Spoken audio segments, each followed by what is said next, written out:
नमस्कार दोस्तों, मैं हूँ राज और एनसीईआरटी क्लास 9 हिस्ट्री की ये दूसरी वीडियो है। जैसे कि हमने लास्ट वीडियो में जहाँ तक छोड़ा था, हमने सब्सिस्टेंस क्राइसिस के बारे में पढ़ा था। उसके बाद से अभी हम लोग स्टार्ट करेंगे। जैसे आपके ऊपर एक चार्ट है, आप उसको यहाँ वर्ड से इजीली भर सकते हो क्योंकि मैंने इसकी सारी डिटेल्स आपको पहले ही बता दी है। अब growing middle class envisages an end to privileges, यानी कि ग्रोइंग मिडिल क्लास अब सोच रहा है कि जो लोगों को प्रिविलेजेस दी जा रही हैं उसे वो ख़त्म करें। प्रिविलेजेस किसे दी जा रही हैं? जैसे कि मैंने आपको पहले बताया, प्रिविलेजेस दी जाती हैं सोसाइटी के फर्स्ट और सेकंड एस्टेट को, यानी कि क्लर्जी और नोबिलिटी को इन्हें प्रिविलेजेस दी जाती हैं। इन्हें फ्यूडलिज्म दिया जाता है, इन्हें टैक्स माफ़ है, इन्हें सारी सेवाएं दी जाती है। तो मिडिल क्लास ने सोचा कि भाई बहुत हो गई इनकी सेवा, अब ये सेवा हम लोग बंद करते हैं। ठीक है। In the past peasants and workers had participated in revolts against increasing taxes and food scarcity. पहले के समय में इन पीजेंट्स एंड वर्कर्स ने जो भाई खाने की कमी हो रही थी और टैक्सेस बढ़ रहे थे उसके खिलाफ काफ़ी प्रोटेस्ट किया, लेकिन इनके पास तो कोई स्ट्रॉन्ग लीडर नहीं था, इनके पास कोई एडुकेटेड लीडर नहीं था। और किसी भी मूवमेंट को लंबे समय तक चलाए रखने के लिए एक एडुकेटेड और स्ट्रॉन्ग लीडर होने की बहुत ज़रूरत होती है। तो उनके पास कोई प्रोग्राम नहीं था जो कि ये फुल स्केल मेजर को जिससे वो ला सकें, ठीक है, जिससे ये इकोनॉमिक और सोशल ऑर्डर में बदलाव ला सके। और ये फिर काम किसके हत्ते आ गया? ये काम आ गया जो ऊपर थर्ड स्टेट के ऊपर लेवल के बिजनेसमैन या पढ़े लिखे लोग थे, एडमिनिस्ट्रेटिव जॉब्स या लॉयर्स जो थे, उनके जिम्मे में आ गया कि भाई अब इस मूवमेंट को आगे बढ़ाएं। जो 18th सेंचुरी है, उन्होंने सोशल ग्रुप्स का इमर्जेंस देखा। इस सोशल ग्रुप का क्या नाम है? Middle class. और ये मिडिल क्लास अपना पैसा कैसे कमाते थे? They earn there wealth through an expanding overseas trade, कि भाई व्यापार से इनका पैसा आता था। ऐसा नहीं कि टैक्स ले रहे हैं या फिर राजा महाराजा के घरों में इसलिए पैसा आ रहा है, नहीं, ये काम करते थे, इनका बिजनेस था, व्यापार था, इसी से उन्हें पैसा आ रहा था। And from the manufacture of goods such as woollen and silk textiles that were either exported और bought by the richer members of the society. या फिर ये टेक्सटाइल के काम करते थे, टेक्सटाइल यानी कपड़े वपड़े बनाना, ऊन की चीज़ें बनाना, जिससे जो है इनका सामान बाकी जगहों में बिकता था। ठीक है। In addition to merchants and manufacturers, the third estate included professions such as lawyers और administrative officials। जैसे कि मैंने बताया कि केवल वही लोग नहीं थे जो व्यापार करते थे, कुछ लोग थे जो पढ़े लिखे थे और एक सोसाइटी के अच्छे पोजीशन पे बैठे थे, एडमिनिस्ट्रेशन में, कोर्ट्स में। और ये सारे एडुकेटेड थे और ये मानते थे कि सोसाइटी में कोई ग्रुप नहीं होना चाहिए, कोई ऐसा तबका नहीं होना चाहिए जो कि बर्थ से प्रिविलेज है, जिनके सारी सुविधाएं इसीलिए क्योंकि वो ऊंचे घरों में पैदा हुए, उन्हें अपना अधिकार लड़ के पढ़ के लेना चाहिए। ठीक है। Person social position must depend on his merit, उनके मेरिट पे इन सब चीज़ों को डिपेंड करना चाहिए। और ये जो आइडिया है जो सोसाइटी को लेके, यानी कि फ्रीडम और इक्वल लॉज और अपॉर्चुनिटीज़, यानी कि सबके साथ एक हम लोग सिमिलर व्यवहार कर रहे हैं, सबको बढ़ने का मौका दे रहे हैं, ये लाया गया फिलोसोफर जैसे कि जॉन लॉक और जीन रैक्स रोज़ो, माफ़ कीजिएगा थोड़ी अगर प्रोनाउंसिएशन गलत हो रही है तो, इन लोगों द्वारा लाया गया। In his true treatise of government, Locke sought to refute the doctrine of the divine and absolute right of the monarch। जो हमारे जॉन लॉक है, उन्होंने एक two treatises of the government, माफ़ कीजिएगा, two treatises of the government लिखी, जिन्होंने उसने बोला, जहाँ पे उन्होंने बोला कि जो डिवाइन और एब्सोल्यूट राइट है कि भाई आप सबसे बेहतरीन, आप सबसे महान, आप सबसे शक्तिशाली, इस सिस्टम को बंद करना चाहिए। हमें एक रैशनलिस्ट अप्रोच रखने चाहिए कि भाई अगर कोई महान है, अगर कोई शक्तिशाली है, तो अपने शिक्षा एवं अपने काबिलियत के आधार पर बने, ना कि अपने जन्म के आधार पर। और ये जॉन लॉक का आइडिया किसने फॉरवर्ड किया? रोजो ने कैरी किया इस आइडिया को forward. And proposing a form of government based on a social contract between people and the representatives. Social contract मतलब एक सोशल रिस्पॉन्सिबिलिटी और आंसरेबिलिटी, कि भाई अगर सरकार कुछ कर रही है तो उसे जनता को जवाब देना पड़ेगा। अगर जनता को उसका काम अच्छा नहीं लगा तो वो सरकार बदल सकती है, यानी ऐसा नहीं कि मोनार्क है जो मनाए भाई कर रहे हैं, एक सोशल कॉन्ट्रैक्ट। और in the spirit of laws, Montesquieu proposed a division of power between the government within the government, यानी कि जो एक book I spirit of laws, जो मॉन्टेस्क्यू है, ये भी एक राइटर होंगे, फिलोसॉफिकल थिंकर होंगे, इन्होंने प्रपोज किया कि एक डिवीजन ऑफ पावर होना चाहिए गवर्नमेंट में, यानी कि सारा ताकत एक आदमी के हाथ में नहीं होना चाहिए, बटा होना चाहिए। किन किन चीज़ों में बटा होना चाहिए? लेजिस्लेटिव, एग्जीक्यूटिव और जुडिशरी, जैसा कि अभी आज है। और ये मॉडल ऑफ गवर्नमेंट जो है ये यूएसए में दिया गया after the 13 colonies declared their independence from Britain. अब भाई फ्रांस ने, जैसा कि मैंने आपको बताया, लुई 16 आए, उन्होंने अमेरिका के 13 कॉलोनीज आज़ाद करा दी। क्यों? क्योंकि उन्हें ब्रिटेन से दिक्कत थी। तो आज़ाद करा दिए तो वहाँ भी सरकार बन गई, सरकार में तीनों चीज़ें आ गई भाई, सेपरेट हो गया, एक जुडिशरी बन गई, एक लेजिस्लेटिव बन गई, एक एग्जीक्यूटिव बन गई। तो भाई लोग तो पूछेंगे ही ना कि भाई आप हमारे खर्चे से अमेरिका को आज़ाद करा रहे हो, उन्हें सारी सुविधाएं दे दी, हमें आज भी वही दकियानुसी ख्यालात वाली चीज़ें सिखा रहे हो, पुरानी चीज़ें, है ना। The American Constitution and its guarantee of individual rights was an important example for political thinkers in France. भाई होगा ये पॉलिटिकल थिंकर्स को समझ में आने लगा कि भाई फ्रांस क्या कर रहा है, ये लोगों को वो अधिकार दे रहा है, भाई जो उसके अपने लोग हैं उन्हें तो कुछ दे ही नहीं रहा है। और ये जो आइडिया ऑफ दिस फिलोसोफर्स है ना, दे वर डिस्कस्ड इंटेंसिवली, ये काफ़ी ज़्यादा डिस्कस होने लगे इन पॉलिटिकल थिंकर्स के आइडिया। कहाँ पे? सैलॉन्स में, कॉफ़ी हाउसेज में। और यहाँ पे क्यों डिस्कस होने लगी? क्योंकि एक सामान्य लोगों की मिलने की जगह थी। अब भाई सामान्य लोग जो होते हैं मिडिल क्लास, वो महलों में और ऐसे घोड़ों पे दौड़ते दौड़ते तो मिलते नहीं है कि भाई चलो आज पार्टी पे मिलते हैं। वो सामान्य जगहों पे मिलते हैं, जहाँ बाल कटवाने टाइम या चाय, जहाँ होटल, खाना पीना, ऐसे जहाँ भी छोटे लोग, छोटे मिडिल क्लास लोग मिल सकते हैं, वहाँ इन चीज़ों की काफ़ी ज़्यादा चर्चा होने लगी क्योंकि लोग को पसंद आ रहा था और इन्हें काफ़ी ज़ोर से पढ़ा भी जाता था। They were read aloud in groups for the benefit of those who could not read and write. ऐसा नहीं है कि भाई जो नहीं पढ़े लिखे थे उनको छोड़ दिया, नहीं, जो नहीं पढ़ना लिखना जानते थे लोग उनके लिए ज़ोर ज़ोर से पढ़ के उन्हें समझाते थे कि देखो भाई ये ऐसा सोच है, ये ऐसा सिस्टम है जो हम लोग लाना चाह रहे हैं। और एक न्यूज़ भी आया कि लुई 16 जो है वो फर्दर टैक्सेस को बढ़ाना चाह रहे हैं। किस लिए? ताकि वो एक्सपेंसेस को अपने काबू में रख सके, यानी कि जो उनका 3 बिलियन लिवरेज का जो कर्ज हो गया है उसे वो अपने आप काबू में रख सके। ए भाई लोग सुन के तो और गुस्सा हो गए क्योंकि उनके पास तो खाने के पैसे नहीं है, लुई 16 टैक्स पे टैक्स बढ़ाया जा रहा है, ठीक है। और फिर लोगों ने सिस्टम ऑफ प्रिविलेजेस के खिलाफ रिवॉल्ट करना शुरू कर दिया। अब आपके सामने आप देख सकते हो accounts of lived experience in the old regime. Old regime का पीरियड आप उसे कह सकते हो जो कि फ्रेंच रिवॉल्यूशन से पहले हुआ, इसे भी हम लोग पढ़ते हैं। पहला, जॉर्ज डैंटन।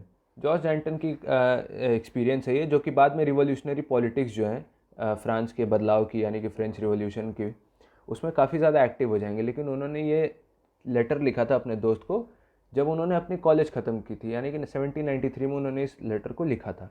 उसमें ये कहते हैं, I was educated in the residential college of places, there I was in the company of important man, यानी कि powerful man. Once my studies ended I was left with nothing, कि भाई मेरी पढ़ाई ख़त्म हो गई, मेरे पास तो अब कुछ बचा नहीं, मैं तो भाई नौकरी ढूंढने लगा। I was looking for post, but law courts में मिला नहीं, कि मुझे कहीं लॉ कोर्ट्स में मिला ही नहीं नौकरी। करियर आर्मी का भी खुला नहीं था क्योंकि मैं नोबल नहीं था, मैं राजा महाराजा के परिवार से नहीं था, ना मेरा कोई पेट्रन था कि भाई उस कुछ जो लिख दे, रिकमेंड कर दे। चर्च भी हमें नहीं ले रहा था क्योंकि भाई उनमें भी था कि हायरार्कियल रूप में क्लर्जी होती है भाई, कि हमारे बेटे, हमारे दोस्त, जान पहचान ये पढ़ाएंगे। ऑफिस में ख़रीद नहीं सकता था, सारे दोस्तों ने मुझ पे भाई पीठ दिखा दी कि कोई सपोर्ट नहीं कर रहा है। तो हमारे सिस्टम ने एक ऐसा चीज़ कर दिया, system provided us with an education, हमारे सिस्टम ने हमें एडुकेशन तो दी, हमें शिक्षा दी, लेकिन उस शिक्षा से अगर नौकरी नहीं मिले, मैं पैसे नहीं कमा पाऊँ, अपनी ज़िंदगी को नहीं चला पाऊँ, तो क्या फ़ायदा ऐसी नौकरी का। ये कहते हैं जॉर्ज डैंटन। ये उस समय की एक जो सोसाइटल सेटअप थी कि भाई एक नॉन थर्ड स्टेट के आदमी को कितना मुश्किल होता है पढ़ाई करने के बाद भी, एडुकेटेड होने के बाद भी एक प्रॉपर नौकरी पाना, उस बारे में बता रहे हैं। फिर दूसरा एक अकाउंट है आर्थर यंग का। जो इंग्लिश मैन है आर्थर यंग, ये फ्रांस से क्रॉस कर रहे थे, ट्रैवल कर रहे थे। उस समय ट्रैवलिंग का क्रेज़ ज़्यादा था क्योंकि लोग काफ़ी ज़्यादा घूमते थे, समझने की कोशिश करते थे चीज़ों को। तो 1787 से 1789 2 साल इन्होंने फ्रांस में घूमा, और उसके बारे में ये डिटेल डिस्क्रिप्शन ये लिखते हैं कि he who decides to be served and waited upon by slaves, ill-treated slaves at that, must be fully aware that by doing so he is placing his property and life in a situation which is very different from that he would be in had he chosen the services of free and well-treated men। कि वैसे लोग जो कि slave से काम तो कराते हैं और ऐसे स्लेव से काम कराते हैं जिनसे वो बुरा व्यवहार करते हैं, ठीक है, उन्हें इस बात की पूरी जानकारी होनी चाहिए कि ऐसा करके वो अपनी ज़िंदगी और प्रॉपर्टी को एक खतरे में डाल रहा है। और ये ऐसा नहीं होता, ये खतरा नहीं होता अगर ये काम वैसे लोगों से करा रहे होते जिन्हें उस काम की ज़रूरत है, जो उस काम के बदले में वो उन्हें प्रॉपर इज्जत और पैसा दे रहे हैं। लेकिन नहीं, ये उन लोगों से करा रहे हैं ज़बरदस्ती जिन्हें ये काम करना ही नहीं है, ठीक है। And he who chooses to dine to the accompaniment of his victims groans should not complain if during a riot his daughter gets kidnapped और सन्स थ्रोट इज स्लिट। कि भाई जो लोग खाना खा रहे हैं, अपने अंदर काम करने वाले लोगों को, अपने स्लेव्स के चीखों को नज़रअंदाज करते हुए, उन्हें इस चीज़ के लिए भी रेडी रहना चाहिए और बिल्कुल भी हैरान नहीं होना चाहिए अगर किसी दिन कोई राइट हो जाए और उनकी बेटी को उठा लिया जाए या उनके बेटे का गला काट दिया जाए। इस तरह की सिचुएशन है कि कैसे लोगों से ज़बरदस्ती काम कराया जा रहा था, कि लोगों की मर्ज़ी के ख़िलाफ़ उनसे काम कराया जा रहा था। आउटब्रेक ऑफ द रिवॉल्यूशन, कुछ इंपॉर्टेंट डेट्स हैं। 1774 लुई 16 फ्रांस के राजा बन गए, खाली ट्रेजरी मिली। 1789 में स्टेट जनरल बना, थर्ड स्टेट एक नेशनल असेंबली बना लेता है, बेस्टिल प्रिजन को तोड़ दिया जाता है। 1791 में कॉन्स्टिट्यूशन बनाया जाता है जो कि राजा के पावर को कंट्रोल करता है। 1792-93 में फ्रांस एक मोनार्कियल रिपब्लिक बन जाता है। उसके बाद लेकिन किंग को बीहेड कर दिया जाता है, सर काट दिया जाता है, गुलेटिन कर दिया जाता है। जैकोबिन रिपब्लिक, जिसने फ्रांस के राजा की बेडिंग में काफ़ी ज़्यादा अहम भूमिका निभाई थी, माफ़ कीजिएगा, उसे भी हटा दिया जाता है और उसके भी गुलेटिन कर दिया जाता है। 1804 में फ्रांस का एम्परर बन जाता है नेपोलियन। हालांकि वो राज तो काफ़ी पहले से कर रहा था, लेकिन ऑफिशियली वो 1804 में बनता है और 1815 में नेपोलियन वाटरलू में हार जाता है और उसका ये एनेक्सेशन ख़त्म हो जाता है। खैर, उस बारे में हम लोग बाद में जाएंगे। अभी हम लोग वापस आते हैं आउटब्रेक ऑफ द रिवॉल्यूशन में। लुई 16 को टैक्स बढ़ाना पड़ा। अब क्यों बढ़ाना पड़ा मैंने पहले ही बता चुका हूँ मैं क्यों बढ़ाना पड़ा, ठीक है। फ्रांस में जो है ओल्ड रिजाइम था फ्रांस में, उसे मोनार्क के पास अपने अकेले की मर्ज़ी से टैक्स बढ़ाने की पावर नहीं थी। उसे स्टेट जनरल की मीटिंग बुलानी पड़ती थी। स्टेट जनरल क्या था? स्टेट जनरल एक पॉलिटिकल बॉडी था जिसमें तीनों स्टेट, यानी तीनों स्टेट आपको पता है, क्लर्जी, नोबिलिटी और ये जो थर्ड स्टेट है, ये लोग अपने रिप्रेजेंटेटिव भेजते थे। लेकिन मोनार्क जो है वो खुद डिसाइड करता था कि मीटिंग कब बुलानी। ये पावर मोनार्क के हाथ में थी कि भाई मीटिंग्स कब बुलानी है मैं डिसाइड करूँगा। और ये लास्ट कब किया गया था? 1614 में। 5 मई 1789 को लुई 16 ने असेंबली बुलाई स्टेट जनरल की नए टैक्सेस के प्रपोजल के लिए। टैक्सेस क्योंकि ख़जाना खाली हो चुका था, काफ़ी बड़ा हॉल था वर्साइलिस का और डेलीगेट्स को होस्ट करने के लिए रेडी किया गया था। जो पहले और सेकंड स्टेट के लोग थे उन्हें चेयर दिया गया, वो आमने सामने बैठे, बीच में राजा बैठे थे। लेकिन ये जो थर्ड स्टेट है उन्हें इतनी भी इज्जत नहीं दी गई कि उन्हें चेयर तक दी जाए, ठीक है। उन्हें खड़ा रखा गया क्योंकि 300 क्लर्जी के लोग थे, 300 नोबिलिटी के लोग थे, 300, 300, 600, एक राजा और थर्ड रिप्रेजेंटेटिव जो कि सबसे ज़्यादा पॉपुलेशन बनाती थी उसके 600 रिप्रेजेंटेटिव्स थे और उन्हें पीछे खड़ा कर दिया गया कि भाई अब तुम पीछे खड़े रहो। और इस बार जो थर्ड स्टेट है ना, वो और अपने प्रॉस्परस और एडुकेटेड पढ़े लिखे मेंबर है जिसको हम लोग ऊपर मिडिल क्लास का नाम दिया है, उन्होंने रिप्रेजेंट किया क्योंकि पीजेंट्स, आर्टिसंस और महिलाओं को असेंबली में घुसने की जगह नहीं दी गई। और जो ग्रीवांसेस थी थर्ड स्टेट की या जो ज़रूरतें थी वो 40,000 चिट्ठियों में रिप्रेजेंटेटिव्स अपने साथ लेकर आए थे जो बाहर लोगों ने उन्हें दी थी। और स्टेट जनरल में वोटिंग कैसे होती थी? जैसे कोई भी नया टॉपिक आया तो तीन हमारे पास स्टेट्स हैं, तीनों के पास एक एक वोट होता था, यानी कि नोबिलिटी का एक वोट, क्लर्जी का एक वोट और थर्ड स्टेट का एक वोट, यानी कि भले कितनी पॉपुलेशन हो लेकिन वोट एक ही है, ठीक है।